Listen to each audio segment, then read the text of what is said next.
It's time for the Rick Smith Show. Now, here is the voice of the working class, Rick Smith. And welcome, brothers, sisters, working class heroes. This is the Rick Smith Show. Thanks so much for being here today on the big program. Lots to get to, lots to talk about. Had someone question a statement I made recently about the Biden administration's transformational change of our economy, of where we're heading as a country. And this is one of those things that I've been talking about for a while, of the need for the administration to get out there and talk about the aspirational stuff, where we're heading, where the promised land is. Bring us the hope and change of where you're leading us, and doing it in a shorter, easier way. Basically recreating a prosperous working class. That would be nice. But understand their messaging machine, their media culture, pretty hard to overcome. And there's a lot of stories out there that we don't get to see, we don't get to hear. The reality is there's a lot of good stuff happening. We just don't hear it because the negative, ugly stuff sells, evidently. And it's what we're being force-fed every day. So what I said, we're having transformational change. We're investing in infrastructure. We're rebuilding manufacturing. We're doing all this kind of stuff. And it was August of 2022 when the CHIPS Act and the Inflation Reduction Act passed within days of each other, where we were saying, hey, we're going to give like $400 billion in tax credits, grants, loans, that kind of stuff, to build a domestic semiconductor industry, to reclaim that prowess we once had, and to invest in the next generation of clean, green, high-tech manufacturing and that stuff. And I'm like, this is great. This is the transformational stuff we need. Now, understand, part of it was to take on China and reclaim that top manufacturing spot, or at least protect the growing industries of EVs and solar panels and the future stuff that we think we're going to spend a lot on, and maybe recapture some work from overseas, bring it back. And this person said, well, we've done that in past. I go, no, we've never had in my lifetime. There's never been an industrial policy of what it is that we need to bring to work on, what it is that we need to invest in. It's always been this, at least in my political lifetime, it's always been the invisible hand. Government can't do anything. The transformational change here is returning to the idea that government can have some role in guiding this country and our economy and what kind of an economy in a direction that benefits working people. Because understand, the laissez-faire stuff, get government out of our lives, no regulation, that benefits the very wealthy. Because they don't have to pay the external costs of pollution. They don't have to pay for child care and health care and all that stuff that they've basically pushed down onto working people. So for me, this transformational shift is returning us to a day where we wanted an economy that worked for people. And the job creation that's been going on is nothing short of amazing. Honestly and truthfully, every month I keep seeing more jobs, even though the Fed is doing their foolhardy best to slow things down. Because understand, their idea is create unemployment so that inflation comes down. That's the model. And you understand that over the last year, the number of the share of working age, prime working age Americans is at the highest it's been since 2007. And yet all we hear all we keep hearing is, nobody's working anymore. The job participation rate is going down. You go, are we looking at the right things? And the answer is no, we're not. Understand, we're an aging population. People are retiring. So when you have retirees, that they're out of the workforce for a reason. They're not participating because they're retired. But we're told, this is falling participation. No, this is a good thing. We want people to retire. At least I think we do, because it opens the door for younger people to get those jobs. But we're at the highest point since 2007. When you talk about people who were born in this country, native-born Americans, in the prime of their working life, we're there, over 80%.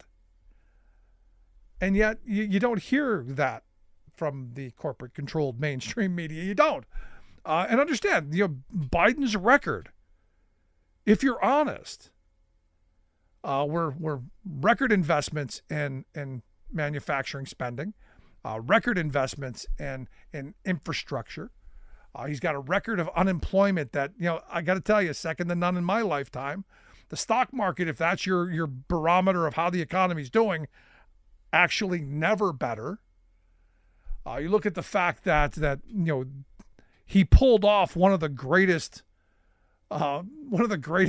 maneuvers on the gas front, sold off oil when the prices were high, and then used the power of the federal government to restore the strategic reserves at a lower rate, saving almost $500 million. You're not going to hear about that,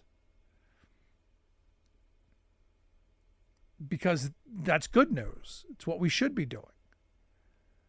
So when I mentioned this to a friend, they threw up, well, gas prices are still high. And you go, yeah, gas prices are historically right about where they've been. When you take inflation into account, we're right about where we've been. There was that couple of years in the 90s where gas prices were artificially low because, well, we were drilling a lot, and the international community was drilling a lot. They reined that back in to get the prices up. I would argue in a moment of collusion. But you look at the fact that gas prices are right where they've been for the last several years, and yet I talked to this friend who's like, well, I remember when it was $1, and I go, I do too. It was the 1980s.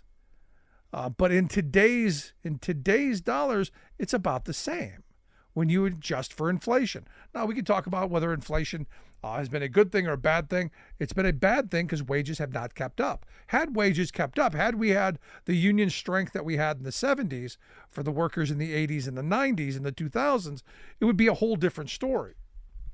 We haven't kept up with wages, and where has that money gone? As we've grown the economy, as the economy produces massive wealth, as costs go up for products and goods and services, who benefits? And we know who benefits are ultra wealthy. They have done really, really well. We've created the largest billionaire class in the history of civilization. Good on us, I guess. And we've done it through these massive transfers. Energy costs, part of that. I keep saying that we need a tax code much like we had in the 50s, 60s, in that era. You tax the people who at the top who have the biggest shoulders. The people who have the money, that's where you go. Makes sense to me. We talked about yesterday on the program, Warren Buffett saying, look, if the top 800 companies in this country pay taxes like his company does on what they owe, there wouldn't be a need for federal income tax. So I see on Monday, the IRS comes out and is talking about a new rule. And again, this is part of the Biden plan. This is part of the Inflation Reduction Act. This is part of the thing that drives Republicans the craziest, because we allocated some money to the IRS to hire new people to do audits of the very wealthy and big corporations. Because understand for a while, and it's been a long while, we didn't go after big corporations and the very wealthy. We didn't audit, really wealthy individuals or big businesses. We didn't do that.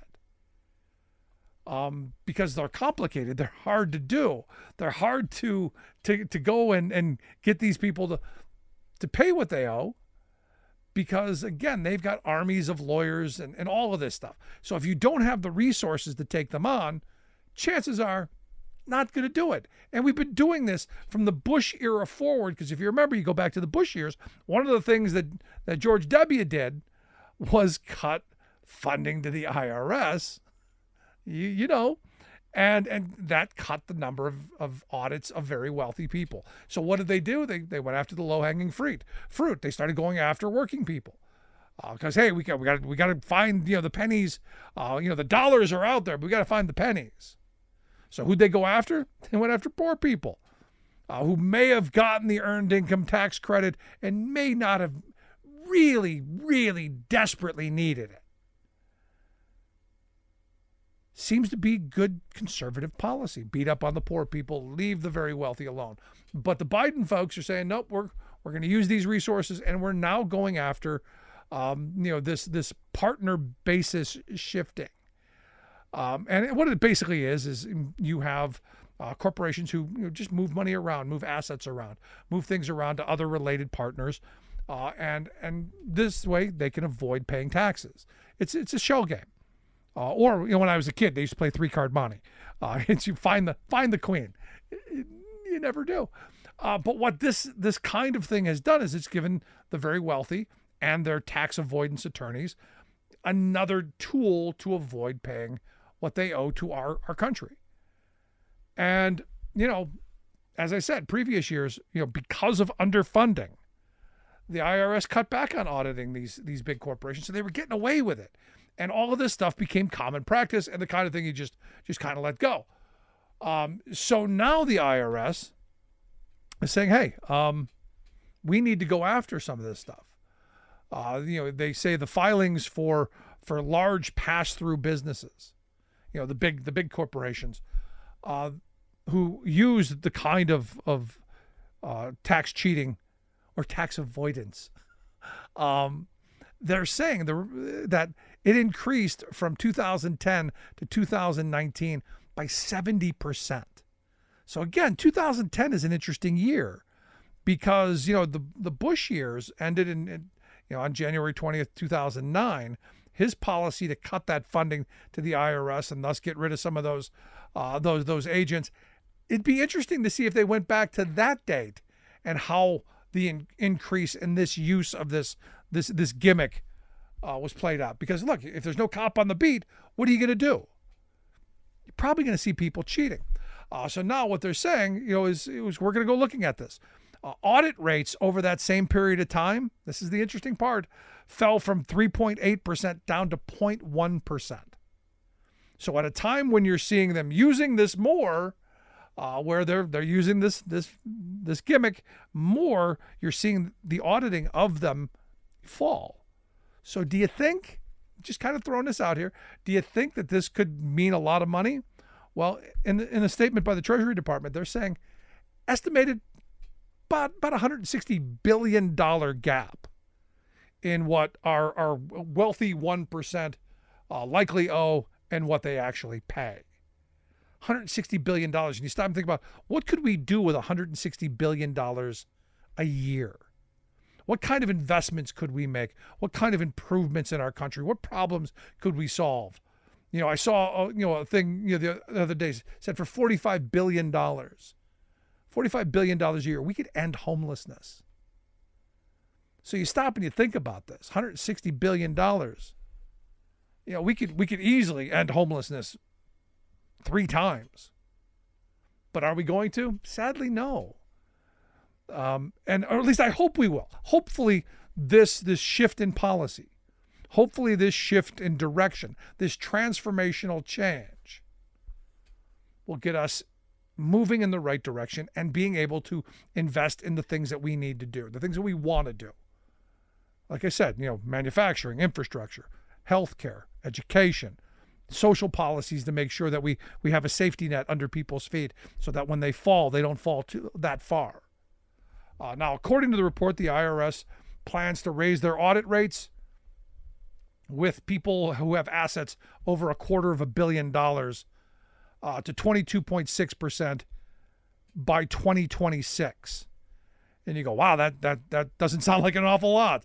Well, it isn't when you can consider all the cheating that's going on. But that's a rise from 8.8% in the tax year of 2019. So there's some possibility. And they also are talking about increasing the audit rates by tenfold on these large complex partners with $10 million or more, which means there's a possibility that people are going to pay what they owe. And this is one of those things where I keep saying, working people pay on every dime of their income. Comes out every week. Comes out of their paycheck, like clockwork. But we've got a wealth class that we've created through lower wages, less benefits, less educational opportunities, less healthcare opportunities. You name it, we've sacrificed. Because we were told these are the smart people. They know what to do. They know how to use this money much better than that nasty government. And it's true that they do know how to use it much better than government. They use it on themselves. Do we solve any of society's problems? No. And this is where what's kind of remarkable to me. We hear a lot about philanthropic endeavors. We hear a lot about the philanthropy that's going on. Yet we never seem to really solve these problems. And what we find out is all of this charitable work, a lot of it seems to be just shelters to hide money so that people can have feel good kind of issues and jobs. But we don't end homelessness. Jeff Bezos could end childhood hunger. Elon Musk could end homelessness. These people could have real legacies. They could do real things. And what do they choose to do? They play with phallic-shaped rockets. Is that good for humanity? It might be. It might have benefits down the road. But we've got problems now that aren't being addressed. Families are struggling right now because wages are too low. Families have members of their family who are drug addicted or living in poverty or homeless, or name the problem that we're not addressing. So for me, this is a step in the right direction. So my friend who called me out and said, there's nothing transformational, I think there is. I think this administration is making huge steps forward and making ours a more compassionate, more caring, more Christian, if you will, if that's what you need to be a decent person, but a more decent society. I have my Make America Great friends. I go, how about we just make us good? And that starts with helping our neighbors. I want to hear your thoughts, though. Email me, rick@thericksmithshow.com. Do you see this as transformational? Do you see this as something that could move us in a more positive direction? And do you see this administration doing the things that we need to get done? I want to hear it. rick@thericksmithshow.com. Right back.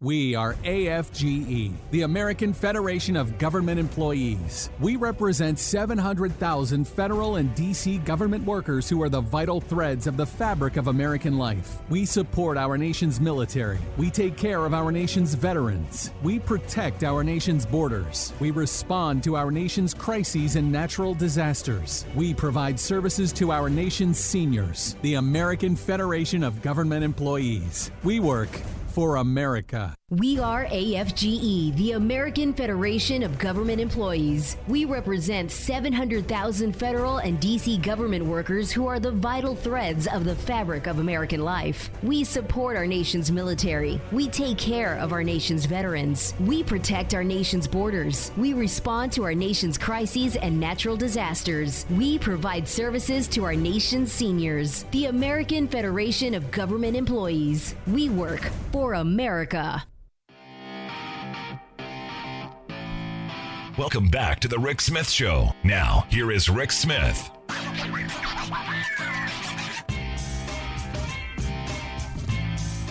So Joe Biden's going after Donald Trump in a new ad. The headline was, a convicted criminal who's only out for himself. And it's true. Trump is now a convicted felon, 34 counts. And he's always been out for number one. No doubting that.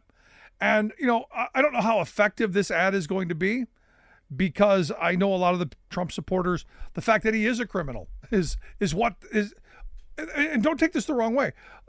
This is the reason that they support him, because he is a rule breaker. He is someone who doesn't care what others think. Those pesky rules, I'm going to get things done for me.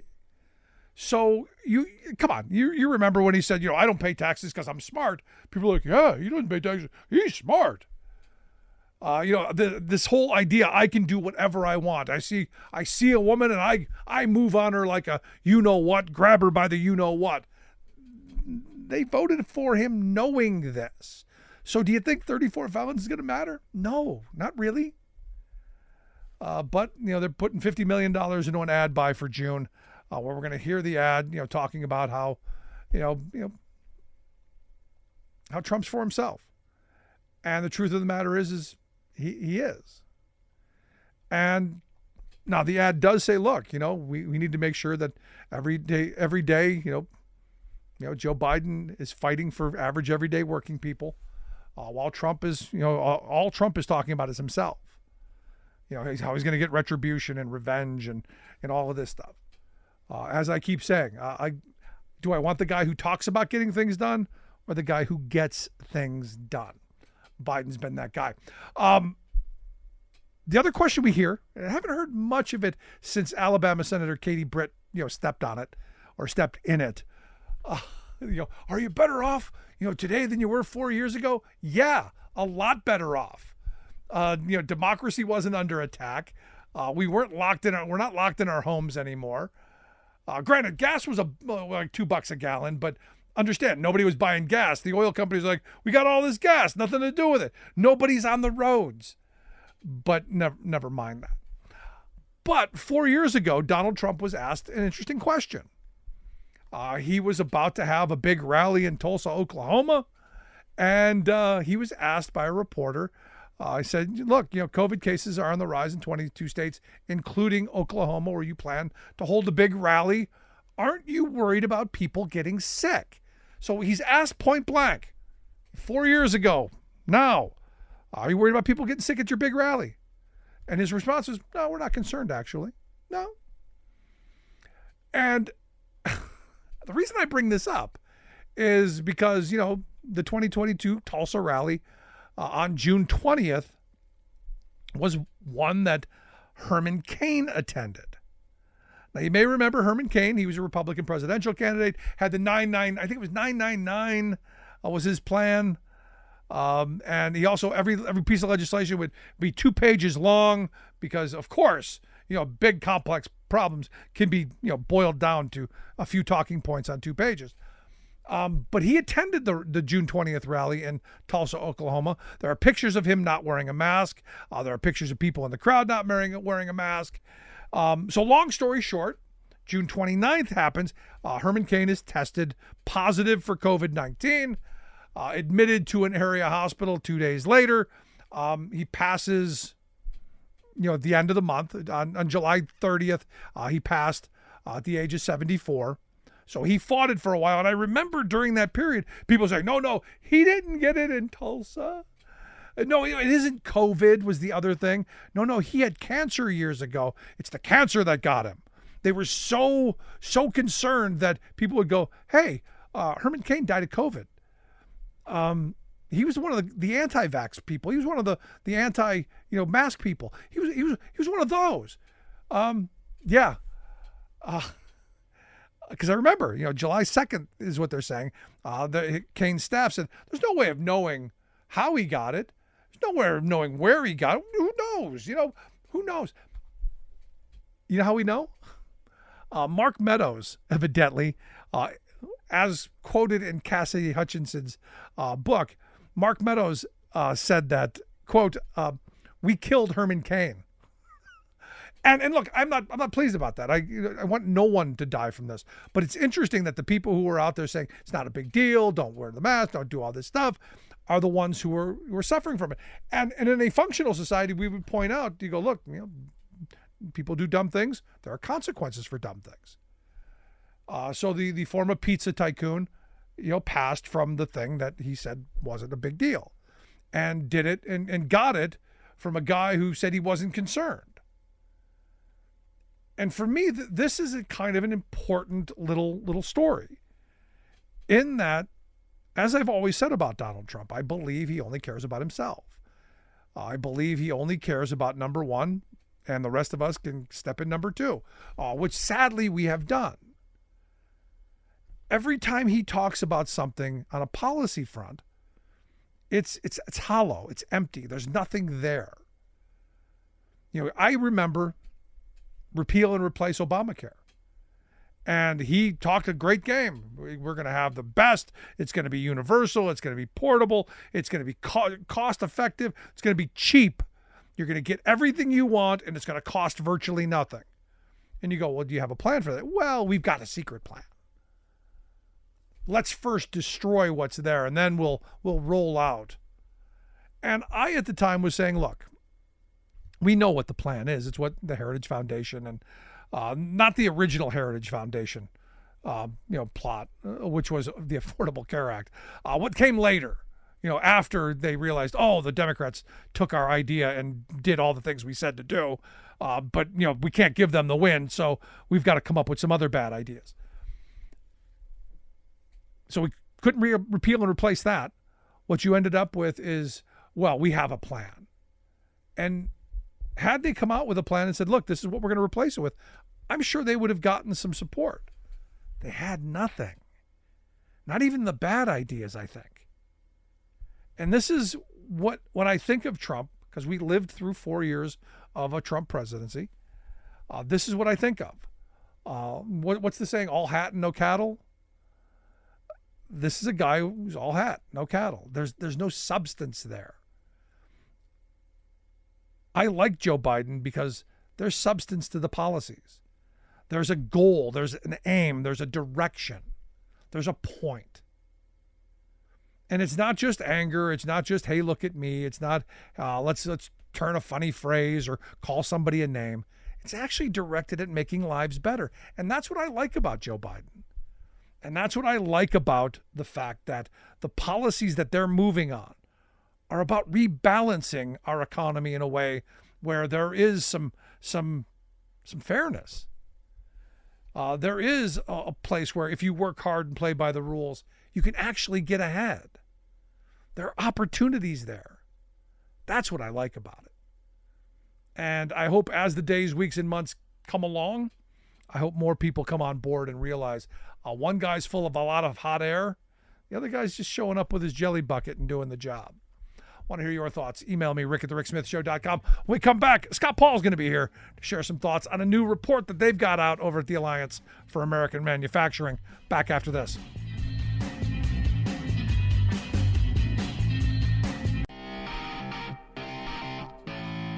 Welcome back to the Rick Smith Show. Now, here is Rick Smith. So last week, a new report dropped by our good friends over at the Alliance for American Manufacturing. And look, it's stuff that we've been talking about for a long time. So no surprise here, but an important must read. It's titled Shockwaves: The Ripple Effect on China's Industrial Overcapacity on American Manufacturing and Factory Workers. This is a must read. Part history lesson, part cautionary tale, part, hey, stupid, over here. This is what we should be doing. And here to share some thoughts on how we get over there and start addressing these problems. I've asked our good friend Scott Paul to come talk with us. Scott is the president of the Alliance for American Manufacturing. Scott, thanks for taking time for us. Hey, Rick, it is great to be with you. So I got to tell you, I'm reading through this stuff and I'm going, yeah, I remember that. Yeah, I lived through that. Yeah, saw that. Yep, did that. And then, started going into, where we're going, some of the horrible that's coming. And you've got 10 policy positions on how we get out of this. So I want to talk about the history lesson first, because, you look at the fact that, we've lost, jobs in glass and in steel and in paper and in tires. And you go down the things that we used to produce, not so much anymore. And it kind of makes you mad. It should make you mad. But what kind of response are you getting? Yeah.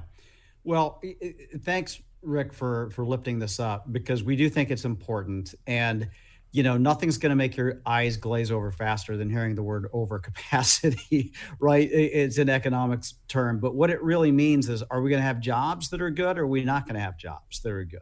And are we going to fight for free trade, or are we going to fight for fair trade, or are we going to get stuck in the same rut that we've been in for so many decades? And for others who lived and experienced the China shock of 20 years ago. I mean, we have short memories in this country, I think, but it was really devastating for these manufacturing communities, and they felt the recession way earlier than the rest of America did during the Great Recession. And, one out of every three manufacturing jobs disappeared between about 1998 and 2010, and entire industries, and you mentioned them, were just really, a lot of firms went bankrupt. We lost market share. We dropped out of first place in manufacturing globally, and at the same time, China was rising, and it wasn't an accident. I guess this thing, we made an unforced error with policy by granting China permanent access to our market at a low tariff rate.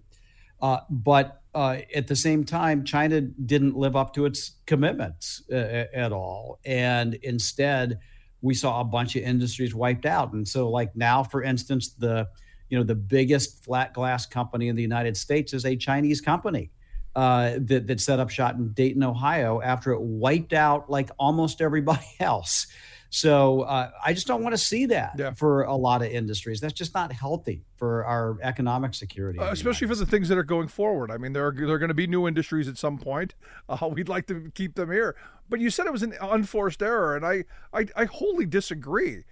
I think this has worked out exactly as a lot of corporations wanted. They got to exploit cheap labor. They got lax regulations. They got a boatload of money from China. It's worked the way it was supposed to. The only difference is they weren't able to finally at the end control it. And that's where I think we kind of are, because look, I remember you point out one of the things that we need to be doing is reviving this Section 421, which was supposedly to help in the transition between having China being a communist market and moving them towards a market economy, as I understand. But I remember the only time that it was invoked was in 2009, as you point out in your piece. It was with the tire industry, and the steel workers actually fought for that to be done. But I remember the companies saying, no, we don't want this. I remember the companies fighting the union because they wanted to move to China. Yeah, I mean, look, some global tire companies had concerns about it. There's no doubt. I think that there were a number of domestic manufacturers that behind the scenes were either tacitly supporting or giving a wink and a nod because they realized what was happening, right? I mean, they were just getting completely wiped out here. Or am I remembering this history wrong? Because I remember having people on the show because I remember the tire plant in Findlay, Ohio, or Fremont, same area.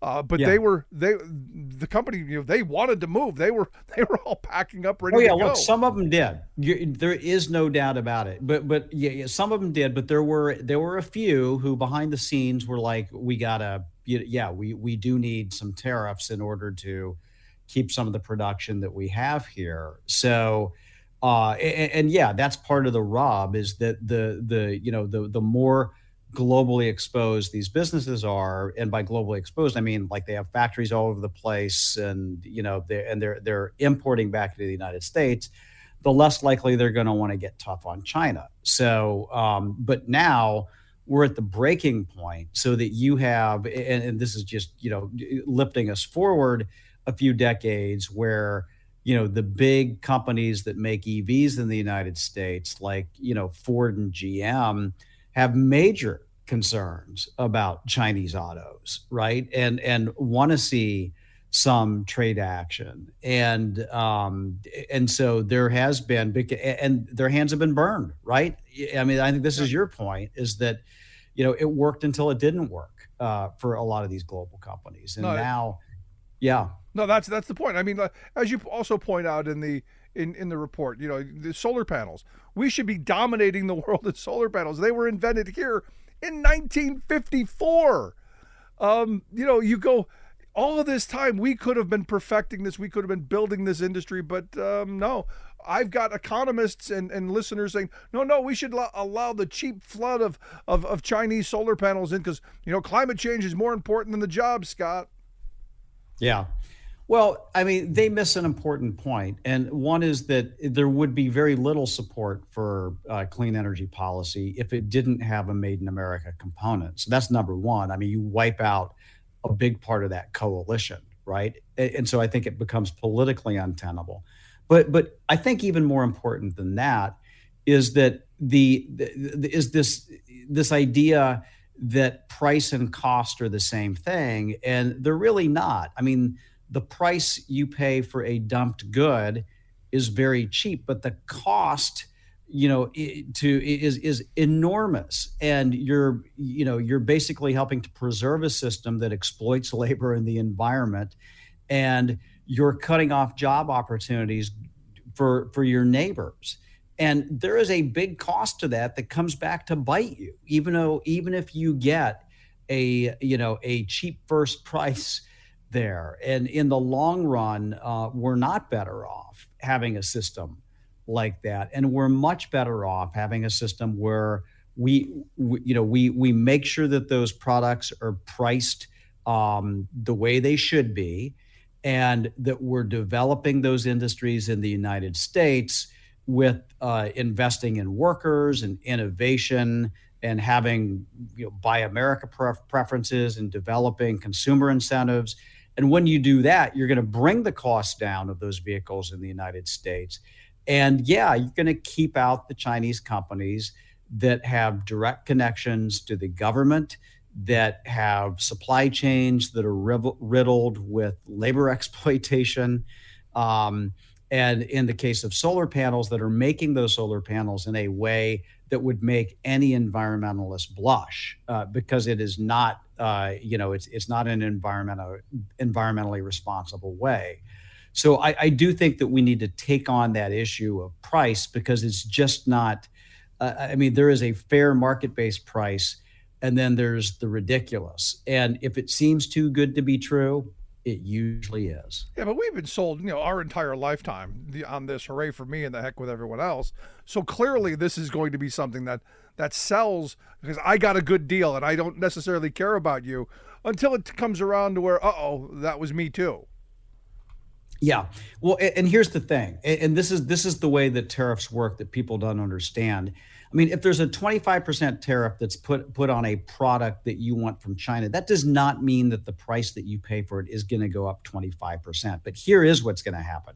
That supplier might renegotiate his supply relationship with the Chinese factory that makes it, or that supplier might look at other markets outside of China to make it, or that supplier might eat some of the margin that he or she was getting in order to keep the market share, because consumers are price sensitive. So even though you saw, for example, tariffs that were put into place on a number of Chinese products, you didn't see the prices rise in conjunction with that. In fact, the price increases because of the tariffs were negligible, right? Because businesses figure out a way to work it. And so This idea that you're going to end up paying a massive more amount of money because of a tariff on something, that doesn't come to bear. Now, there is a difference here. We're putting 100% tariffs on Chinese electric vehicles because we don't want them in the market, because it would blow up the market in the United States and wipe out our domestic manufacturers and leave China with all the market share. And that would be bad in the long run for consumers in the United States, because they wouldn't have that choice of vehicles that they want. Yeah, but as David Ricardo said, in the long run, we're all dead. I want my cheap stuff now. I mean, that should be the follow-up to that. I want my cheap stuff now, because that's what we're being sold. And look, I saw, Donald Trump went and met with congressional Republicans last week, and one of his policy ideas, again, he throws out a lot of stuff. One of the ideas that he threw out was going to eliminate federal income tax and have higher tariffs. And immediately Yeah. everyone in the econ world lost their mind. And he does this stuff on purpose to get a reaction, to get his name in the paper. He's never going to be able to do this, but it's to get Right. that reaction. And it's amazing on both sides of the aisle how fast people went. Janet Yellen, for instance, said, well, that would make life unaffordable. So it's reinforced on all sides. So I'm not surprised when working people go, no, tariffs bad. Yeah. Yeah, it's right, because there is that hyperbole, right? And what Trump says and what Trump does are different things, and it's easy to pick on that. And so, I mean, the reality is, though, that we should not be afraid to utilize tariffs as a tool of economic policy in the United States. But to be effective, Rick, I think that almost always it has to be accompanied by investing in people, investing in innovation, investing in your industry in the United States, and not, and I know Trump talked about income taxes. I think he also talked about corporate taxes too, is like cutting corporate taxes massively. And our experience with that has been, just because you cut regulations and taxes for big corporations doesn't mean that they'll move jobs here. In fact, that just hasn't been the experience over the last 20 to 30 years. They pocket the difference and they try to make even more, but they don't bring the work back to the United States. There is just no data that supports that. And so, yeah, tariffs can be part of a policy mix, but we need sensible tax policy as well. And we need those investments that we want to make in the industries of the future and in workers in the United States. Yeah, no, ultimately, I'm a big believer, and we've talked about this a million times, domestic production for domestic consumption. We need to be making things here. I understand we can't make everything, and those things we trade, but for the better of society, having good jobs domestically where you can afford to make a living and then go into the marketplace and consume, I think that's the best way. I do want to get a couple of thoughts on the policy prescription that you came up with here in this Shockwaves report. And again, we're going to bring the excitement because, Section 421, Section 232, 301. I'm already lost in the jumble of numbers. Yeah. What are you throwing out here? Yeah, here's the bottom line, is that we have to, in our trade policy, have an arsenal of tools that can respond rapidly to damage that's going to be done by China's overcapacity. Okay, we can't wait till the damage has been done, because then it's going to be too late. So that's fundamentally what we are urging on the tariff front, is that they need to be more proactive. And again, Biden has just done this with EVs coming from China. We don't get a lot of EVs coming from China right now, but we don't want to.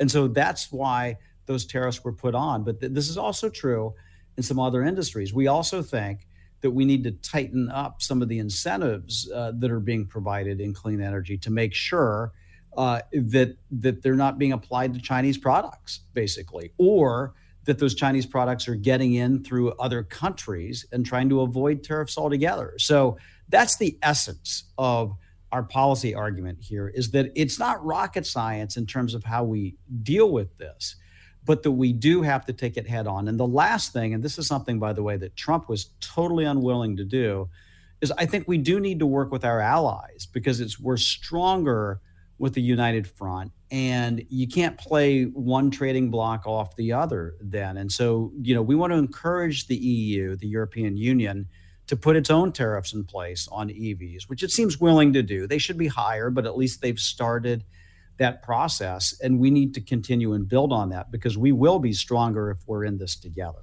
Yeah, no, you talk about overcapacity and the idea of just dumping and flooding our market with cheap stuff that there's just no way that American firms can compete with.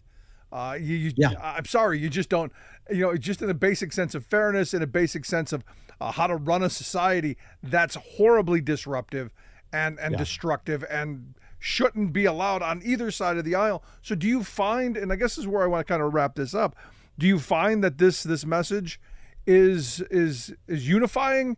Is this something you think can bring both sides of the red hat, blue hat world into the hard hat world? Because look, I look at this stuff and you go, this is America first. If you're one of those crowds, this kind of stuff should be stuff that you go, yeah, I'm willing to work with anyone to achieve this.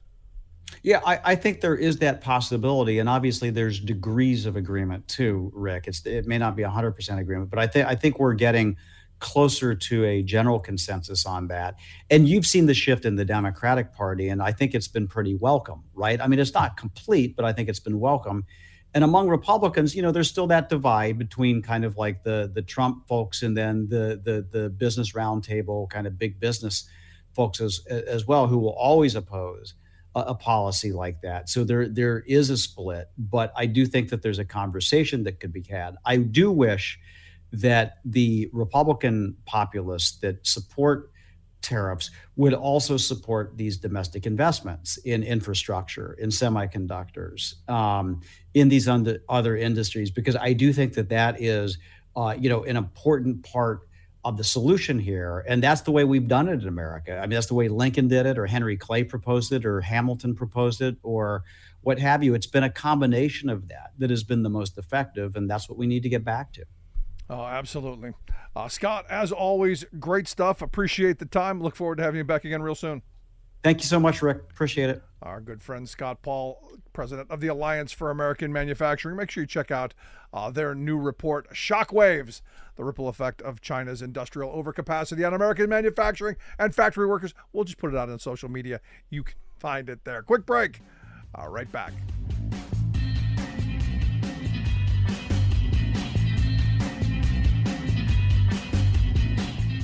I'm Rick Smith, and this is Labor History in 2.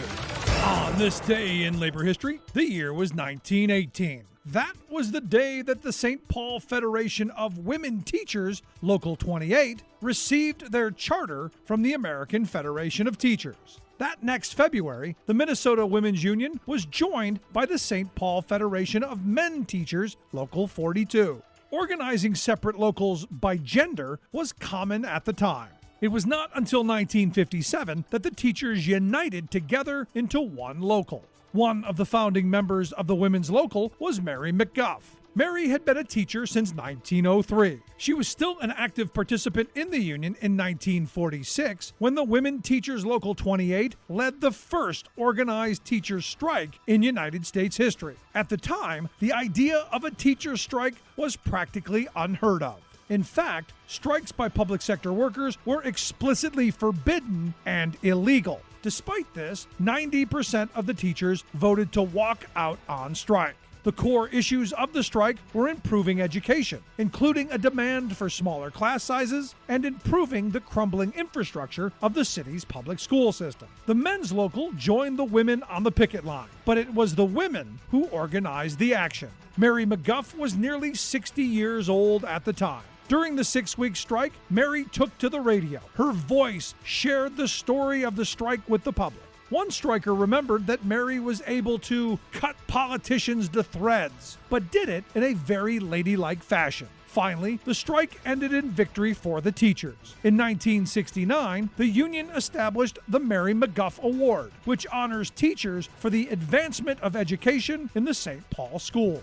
Labor History in 2 brought to you by the Illinois Labor History Society and The Rick Smith Show. For more information, go to laborhistoryin2.com.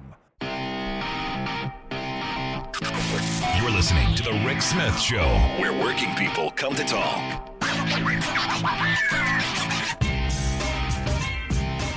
So again, the report's titled Shockwaves. We'll get links out on how folks can take a look at that, because I think it's important to read this stuff and understand where we've been, where we come from, what's happening, and maybe the pathway forward. But for me, the bigger discussion is, what kind of an economy do we want to have? For too long, we've been listening to economists, talk about efficiencies of markets and invisible hands and, all of this real economist stuff.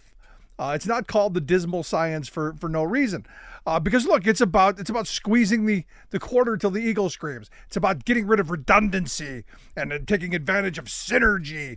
And it's all about lowering cost for firms and more profit and more efficiency and more products, and all of this stuff doesn't really take into account much about the workers, much about the societal goods, or the externalities that generally end up on the backs of society. We don't talk about that enough. And it's by choice, because look, the people who fund our business schools, business. These are people who, they have an agenda, which is why when the Koch brothers give money to universities to have veto power over economics professors, that's real power. Because when you start thinking about what we were all taught in Econ 101, tariffs are bad, unions are bad, taxes are bad, all of these things are bad. And it's been hammered into us from the very minute. And it's in every part of our society. I can't tell you right and left how many people have come to me, you're advocating for tariffs? That's terrible. It's bad for prices. It's bad for consumers. It's bad for, the poor. And you go, what about the workers? Well, we're going to crush those industries. And I've actually heard economists say, I don't care where things are made. I don't care if they're made, in Honduras or Nicaragua or China. Don't care. Just as long as I get the cheapest stuff possible, the most competitive price possible. And that's taking into account that, there is a competition going on. The reality is, and this is where I think Scott's report is so important, they have rigged the game. Massive subsidies going to these firms because their model is we've got to keep our people working. Our society only stabilizes when we're producing so much stuff and flooding the rest of the world. Don't care about your local economy. Don't care about the political economy, let's say. All we care about is that we're going to build our wealth, our power, our influence off of an export model. And this is what they've done. And, we used to call them surpluses. Now it's overcapacity. Mass surpluses coming out of China. And they've got nowhere to put it. What should happen in a functional economy is, they should be laying people off because they got too much stuff, nobody to buy it. Or they should be raising wages so that their consumers can buy their stuff. Instead of flooding the globe with cheap garbage that, their people can't afford, thus bringing us all down, is bad political policy. Now, from an economist's point of view, this is the most thorough, efficient way. This is rice and beans, the comparative advantage. The country that can subsidize the most, can use exploitable labor and exploitable environmental laws, and basically the bottom feeder. There's where all the manufacturing goes. And in the econ world, that's a good thing. It's the most efficient use of resources. Instead of what I've been saying is we've got to look at what kind of an economy do we want, and what kind of a political environment we want, which is why when I was in school, I studied political economy, the use of resources and how it affects people, how it makes lives better. Not the dismal science of how we squeeze the quarter till the eagle screams, but how we make people's lives better, how we allocate the resources that we have in a way that just doesn't make profit for a handful, but benefits society as a whole. I'm not talking about socialism and government owning the factors of production, so don't send me angry, stupid emails like that. I'm talking about how do we have policy that encourages a competitive environment, but has guardrails that protects consumers and workers and the neighborhoods and the air, the water, all of that stuff. How do we have an economy that works? Instead of one that, nothing we can do, it's the invisible hand. And yes, the invisible hand's been giving you the invisible finger for all these years, which is why so many people are upset. It's a different way of thinking. And this is where I think Biden is moving us in the right direction. But even he's getting attacked. Tariffs are bad. And again, it's in all of the language we use and the assumptions that we all make.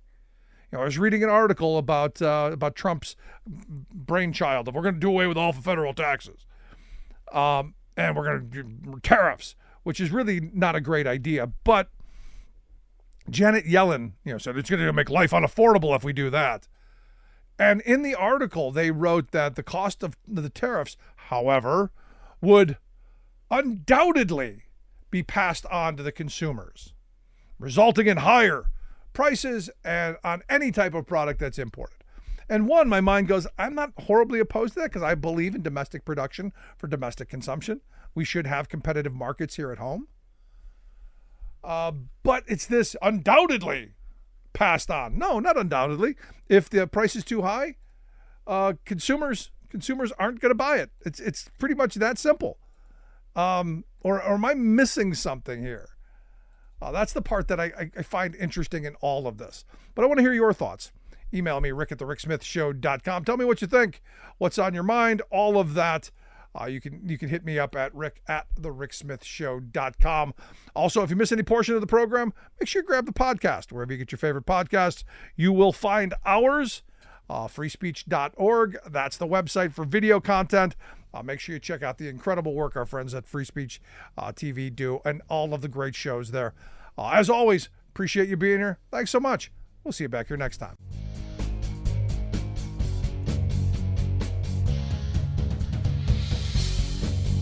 You've been listening to The Rick Smith Show. Email Rick at rick@thericksmithshow.com. Until next time, this has been The Rick Smith Show, where working people come to talk.